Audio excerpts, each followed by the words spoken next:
ఆచి చికెన్ మసాలా. ఇక భారత మాజీ ఉప ప్రధాని బాబు జగజ్జీవన్ రామ్ కు ముఖ్యమంత్రి చంద్రబాబు నాయుడు నివాళులు అర్పించారు.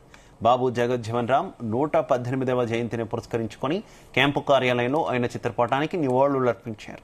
ఈ సందర్భంగా దేశానికి జగ్గీవన్ రామ్ చేసినటువంటి సేవల్ని సీఎం చంద్రబాబు కొనియాడారు. దేశంలో వ్యవసాయాన్ని ఆధునీకరించడంతో పాటు ఆహార సంక్షోభ సమయంలో దేశాన్ని గట్టెక్కించారని గుర్తు చేశారు.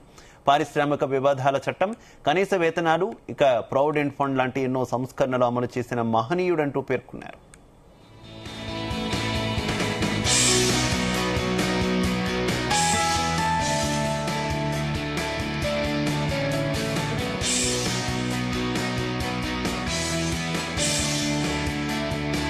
కూటమి ప్రభుత్వం బాబు జగజ్జీవన్ రామ్ స్ఫూర్తితోనే నడుస్తుందని సీఎం చంద్రబాబు అన్నారు.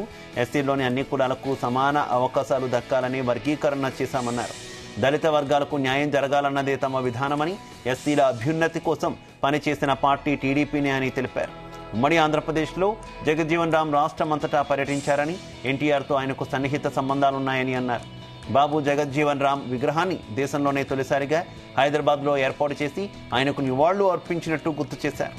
ఇక దళితుల సాధికారత కోసమే ప్రజాప్రభుత్వం పనిచేస్తుందని సీఎం చంద్రబాబు స్పష్టం చేశారు.